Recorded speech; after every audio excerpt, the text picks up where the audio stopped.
एक समय की बात है कि किसी जगह पर तीन भाई साथ साथ रहा करते थे। उनका नाशपाती का एक पेड़ था। उन्होंने बारी बारी उस पेड़ की देखभाल करने के लिए आपस में निश्चय किया था। जब दो भाई खेतों में काम करने चले जाते तो तीसरा भाई पेड़ की रखवाली करने के लिए घर पर ही रह जाता था। वह यह देखता रहता कि कोई भी किसी प्रकार पेड़ को हानि न पहुंचा सके और न ही कोई चोरी से नाशपाती तोड़ ले।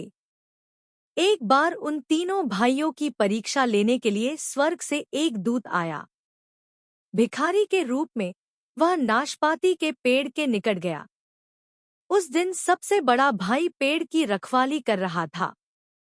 वह भिखारी हाथ फैलाकर बोला, बाबा, ईश्वर के नाम पर एक पकी नाशपाती दे दो। सबसे बड़े भाई ने उसे एक नाशपाती दे दी और कहा, यह मेरे हिस्से की नाशपाती है, इसलिए मैं तुम्हें दे रहा हूँ। अन्य नाशपातियां मेरे भाइयों के हिस्से की हैं। दूत ने उसे धन्यवाद दिया और चला गया। दूसरे दिन दूसरा भाई पेड़ की देखभाल कर रहा था। उस दिन भी दूत भिखारी के रूप में आया और एक पकी नाशपाती की भीख मांगने लगा।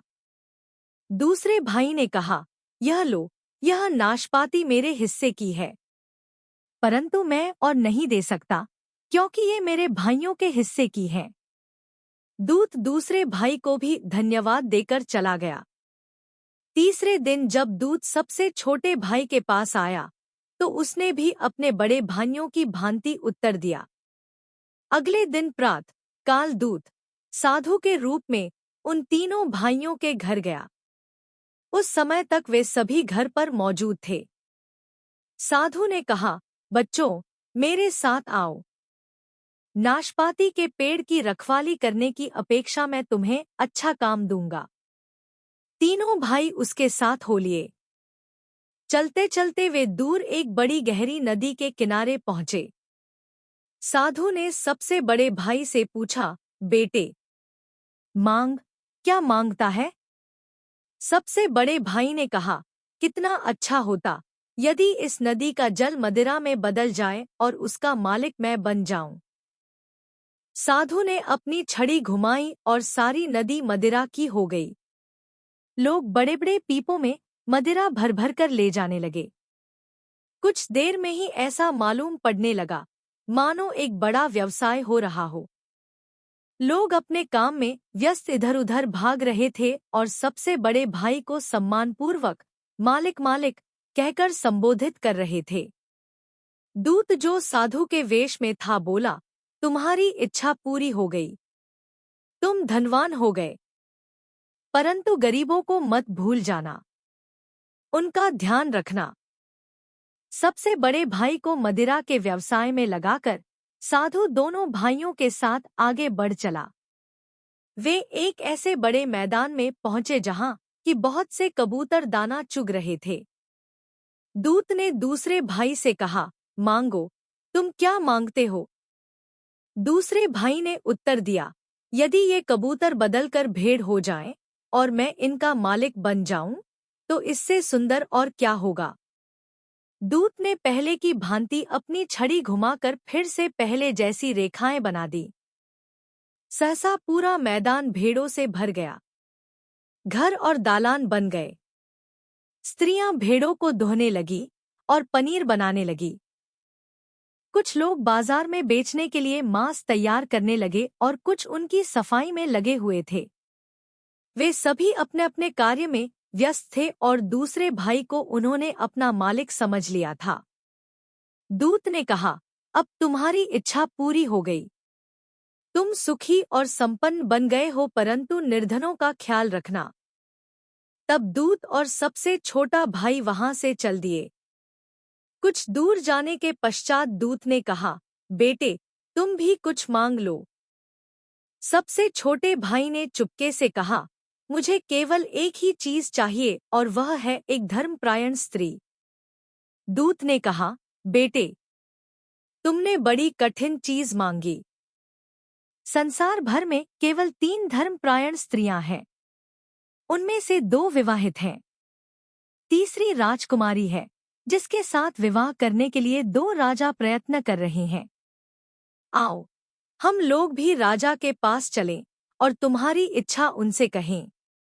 आता वे उस नगर की ओर चल पड़े जहां राजकुमारी रहती थी। लंबी यात्रा के कारण थकेहारे वे राजमहल में घुसे। राजा ने उनकी प्रार्थना सुनी, परंतु जब उसने उनका आने का आशय सुना तो उसने कहा, मैं कुछ भी निर्णय नहीं कर सकता। दो राजा और यह नवयुवक तीनों मेरी बेटी से विवाह करने के इच्छुक हैं। क्या करूं? कुछ समझ में नहीं आता।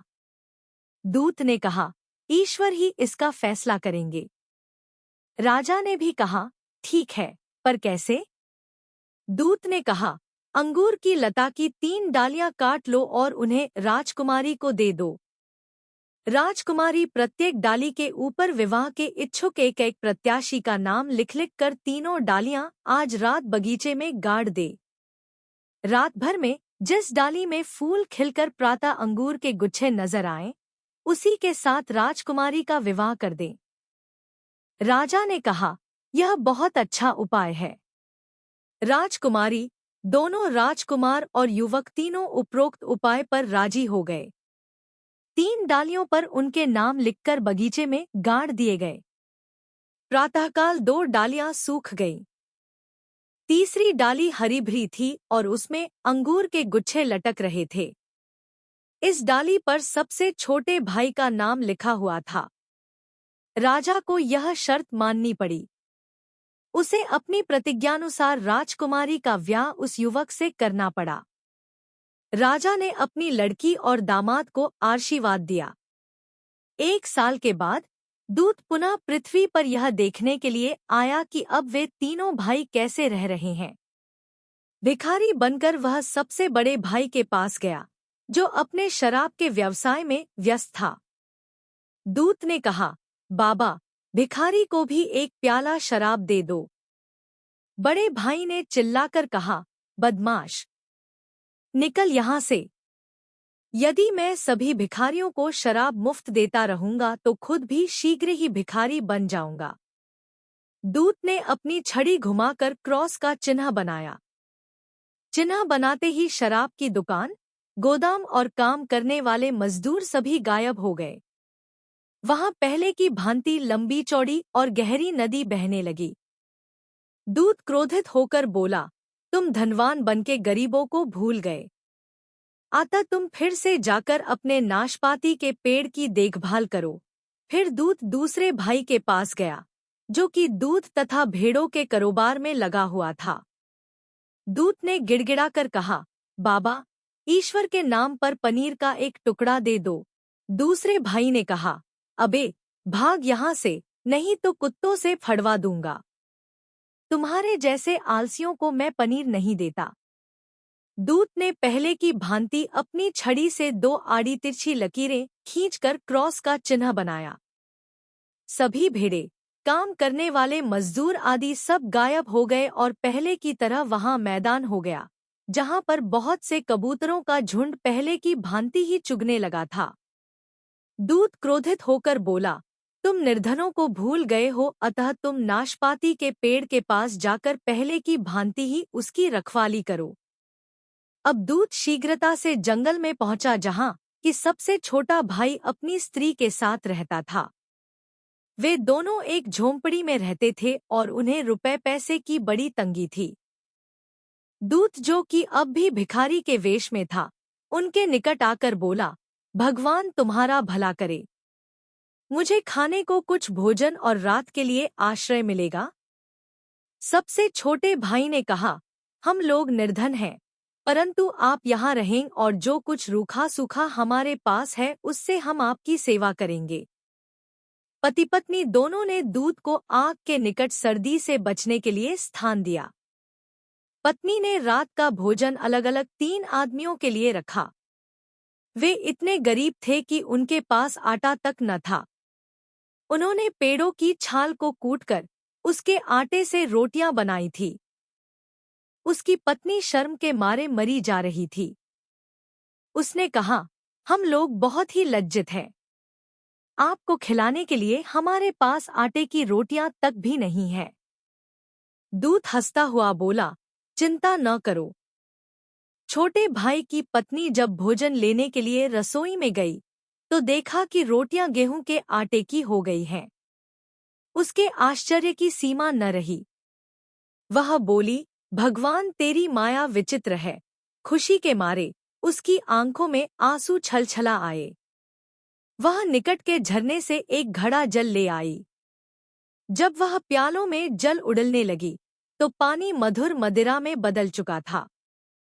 सबसे छोटे भाई को यह देखकर बड़ा आश्चर्य हुआ, परंतु वह बोला कुछ नहीं। दूत उनके सत्कार से खुश होकर बोला,